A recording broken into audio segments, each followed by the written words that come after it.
I'm glad to introduce myself as a Malawian who was born in the northern part of Malawi. Of course, Malawi is in the southern part of Africa, and a large population of our country, we are farmers. So even our economy, it's an agro-based economy, in the sense that more than 70% of Malawians live in the rural areas, and also majority of them, about 80%, they are small-scale farmers. You talk about agriculture, then you talk about a good climate that would enable farmers to have like a bumper harvest. So in our case, we have challenges with the rains. For the past 30 years and more, a lot of agriculture production has been challenged because of erratic rains, but also the decline in the rain calendar. So for example, in the past, we used to have a full rainy season stretching from October up to April. But nowadays, like I'm talking now, it's November, we don't have even any rains. So it's shifting from October towards December. So you can see like there's a slink in the rain season, and that already talks a lot about how challenging this is to our small-scale farmers. I had an opportunity to work in Germany with Yanun for a year as a climate ambassador, and of course it was a great experience to share these stories. Growing up, I wanted to provide a solution to the climate challenge, so I decided to study environmental science for my college as one way of contributing to the climate solution. I also had the opportunity to attend the COP21, which took place in Paris in 2015. It was quite an interesting experience for me to be part of not just the conference, but also to have the opportunity to get into the negotiation rooms and sessions. After the COP, it was kind of like a mixed bag for me, because on the other hand, I was expecting to see like a legal binding agreement from the COP. However, I was still happy to see that countries, at least they have started looking at climate change as a very critical and important issue. So that motivated me, and it pushed me to go down to the grassroots in Malawi and to directly work with the farmers. In the process of working with that, in the year later on, I established an organization. I'll take you through to the village and I'll have some interactions. Just be there.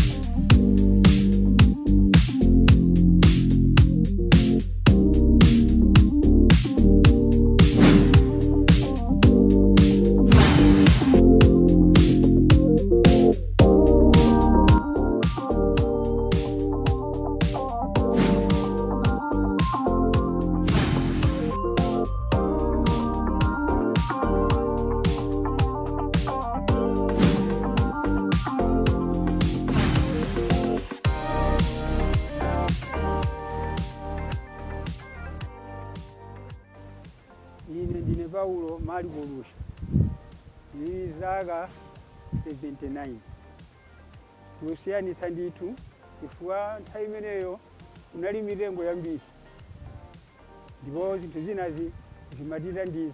Tsopano lero lino mitengo yatha, mphepo ithamangathamanga kwambiri, ndiye basi mphepo imene ndiyiko ndiwononga zinthu, mphepo ilibwera mothamanga kwambiri. Kenaka mvula inse ibwere tumwa nkhondo mononga njira kwambiri. Chaka chimene chidali vuto kwambiri chaka chimene chocho, kuti mvula yadzabwera mochepa mongo muyachita chaka chino. Chaka chino mvula yabwera mochepa, ndibwera pa nthawi yake ayi. Tanchire momwayi kudzali mbewu lwathuzo lumamera lumakula. Mvula yabwera mochepa zedi pati mati nthawi zina imagwa pano pakutobala, ikagwa kutobala imati yachizima luso. Yoko ndiwetsa doti imeneyo. Kenaka basi igamba kugwa November imakhala mvula nthawi yabwino mpaka December ayi. Mbewu zonse zimali pano tuzizi kuzo. koma chaka chino ikakhazi kuti February January timono kumono funje vetu mvula mediri dina watu kumana nawo pali panopa ndiye kuti ife tsopano tione kuti mitengo yatha tidzaleko ina mitengo ija izilira ndiza mwina mphepo ikamakufuipa peno mvula ikamakufuipa izikiti ngati ulezako chifukwa mitengoyo koma tikaoneka zedi mitengo idula monga makhanza muluduliramo ikhaji palamba dziko ine malingaliro anga mkamaona zimene zimachitika tsopanoli ndikuchita mantha ndi nkhawa kuti izi sizidachitikepo zoterezi ati sapano muzoti muzichitikiramo ndikuti mwina mwake kadutiumulakwira ndife mulungu kuti azititumize zinthu zazikati zoterezi maganizo limene uganiza mmenemo umasakasaka wali moyo mwanga mkamaona zoterozo sizikhalire bwino wati mongo kwachitiki chaka chino lero mvula bwera mochepa chimati pano pachimanga chilufula koma chaka chino bwera mochepa nanga itati ikanguti deye yapiraso chikaja sichingakaja tikadandaula sokombiri tikadzimbera chifundo pazimene zikuchitikazi nuwaumiriza kuti abale msite chibwana iyani tiyentesere kusinthasintha tibzale mitengo ina tizionjezera kati kamakhala mwina kati udziulike kapala kokulinda kunkochepa uzitenga mitengo 5 pachaka nubzalako chaka china 5 nubzalako kono kamkhango kamekaja kadzatirandiza kumoyo wakutsogolo kupirako ine ndine munthu omtumo kamnaneuti zakazaka 79 koma nukuchenjezani nachina mare chifukwa inu ndiye mukhale ndiwo mwangamo kanini ukamba pano yoti muzibzatu mitengo msamaope kamakuitanani uyakulika ntchito kodilizetu mitengo chomudzi mitengo amuzija mkusukulu inu ngaphunzireko muzibza mitengo mmakoko osakhala pakhongo panda mtengo yani kaya kumunda muzita yako patipatali mundamo kapena ulambulira chilengedwe mundamo ngawuzatera chile patali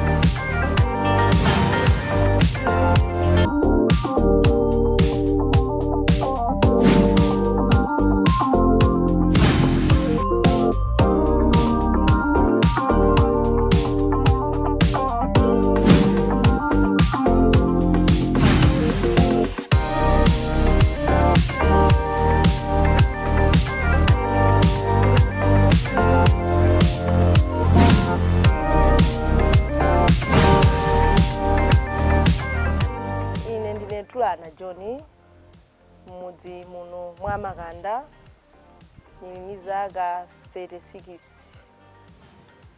ndine chairlady wa Makanda irrigation scheme. Nyengo kunja kuno ndiye siri bwino kwa nyengo zathu zioneka zokhala zosintha mu nthawi yosembezereka. Nyengo zimenezi zomachitika kuti be nthawi imene uyembekezera kuti pano pa kukhoza kukhala vula mwina si umatheka. Nthawi imene iwe umembekezera kuti pano pa ikhoza kukhala nthawi yoti tikhoza kukhala ni nyengo iyi umasintha mwadzidzidzi mwosiyana ni imene ngakhala akulu akale amatifotokozerera ni imene ife tabadwirako tomatha osiyanitsabe kuti si imene kale zinalili. Zimenezi ndifo kudzika maka mabanja athu komanso dera lochuluka chifukwa ife ngati alimi kuno kumidzi timadalira nyengo zonse. Vula ikati yagwa bwino imapanga kuti mlimi akolole moyenerera. Ndiye kuti ngati vula sigwa moyenerera imapanga kuti ngakhale tithawire kumadimba kuja kumakhala kuti kulibe madzi oyenerera. Zotsatira zake ngakhale mbewu zotilime zimakhala zopanda tsogolo chifukwa zimathonongeka chifukwa chosowekera madzi ngakhale zipangizo zothirirazo takhala nazo komabe silingakolole chifukwa cha nyengo mmene yuyendera maka yakasintha. Ife ngati azimayi tayesetsabe komanso tidakayesetsa ndithu chifukwa ife ngati azimayi takwanitsabe kukhala nawo malingaliro ni kuyamba igwira ntchitoyo yobyala mirengo mwina kuyesa kumabyalako veriva ngati mwina muminda kubyalako senjere mwina utetezerako kuti kagwedwe kavulaka kuti ikagwa mphamvu dothi lisamakwanitse kumatsetsereka mwina umapita kumalo osakhala bwino ni kuti mwina kapena tizitha kukwanitsa ulima moyenerera mbali ngati ya kutetezera mizere minda kumbali ya kubyala mitengo ni kulakalaka chilengedwe chitabwezeretsedwa monga kale chinali kwa mitengo yambiri ndiye yatha anthu ambiri kwambiri ndiye kuti agwitsa ntchito cha makala zinali choncho malingana ni imene anthu amadzimverera ni imeneyo analili pa nyengo imeneyi panopa zinthu sizili pabwino kulingana ni imene mitengo yathera dziko lino lathu. Ineyo kusintha nakuonapo pakale langa chifukwa kumbuyo uku makolowo tingoyerekeza chiyambi cha vula imatha kugwa mwina mu mwezi wa Oktoba amatechi zimalupsa vula imene ija masiku ano inatha ikagwa imene ija palibo amabyala mbewu inali mvula yoti anthu amakwanitsa kutenga makasu ukayamba galauza koma lero vula inali yonse ikagwa anthu athamangira kutenga mbewu zawo ukabyala ncholinga chakuti tibyaleko yoyamba mwina tikhoza kukolola zimenezi ndizo zoyamba mwa zina mwa izo zooneka kuti zasintha pa zimene kale nimaziona uwonjezera yapo kale kunali zipatso zimene timatili kayenda ntchilemu ngati nthudza maro kunali psipsa chisu ni zinthu zoti tikapita ntchilemu timazipeza timadya koma lero kuti tiyende zinthu zija zidatani zidatha zoti ngakhale kuti ana athu sitidziwa kuti kodi zimenezi adzazionako koma ifeyo ndifamu aifuwa tidadyako tidaziona ndipo adatiphunzitsa kuti ntchito yake ni yakuti azimayi takhala tujijilika komanso ndifochuluka kusiyana na azibambo moti ku gulu lathu ine cheyalede zimayi nde kuti asungi athu na amayi nde kuti pali asekilidale na amayiso zimene zilioneka kuti ife azimayi kunoku tilibe patsogolo kuyesayesa kuthana ni mavuto ngati amenewa kusiyana ni imene kumbuyoko zimayendera kana ni chilala chikagwa chosowa chakudya tingoere kuti kuno kwathu timatha kuchoka pano ukafika ku Mozambiki kumene anthu amakwanitsa kapena timakwanitsa ukasakasaka chakudya chimene anthu amagwiritsira ntchito m'makomo zimenezi zimakhala zowawa maka kuifa zimayi chifukwa kawiri ana pakhomo akafuna kufunsa zinthu zochuluka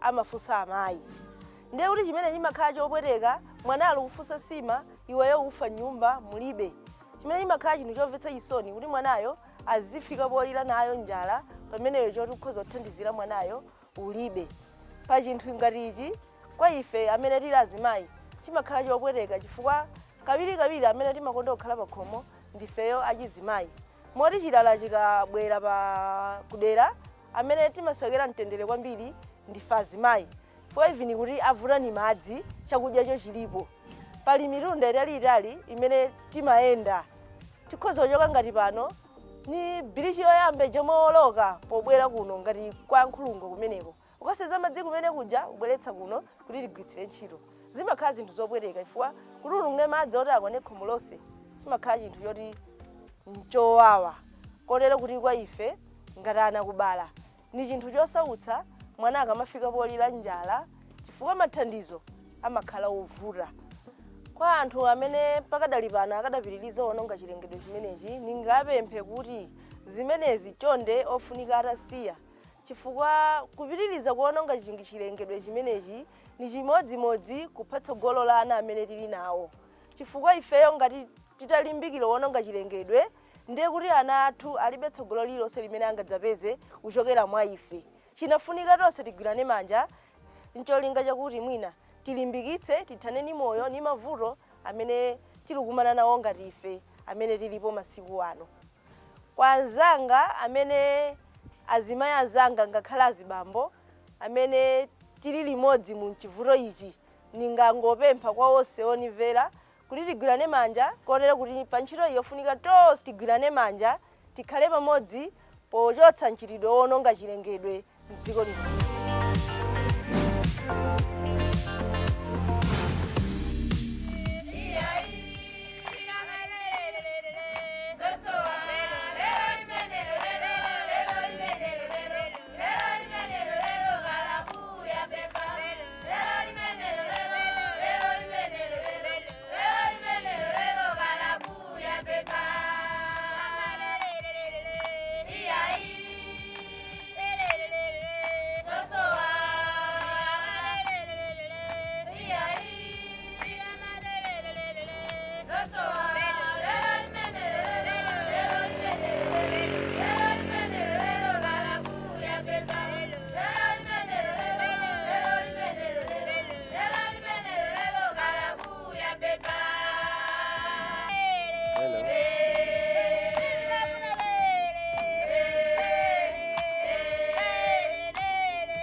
My name is Sandra Chibwe. I am a standard 8 learner, 14 years old.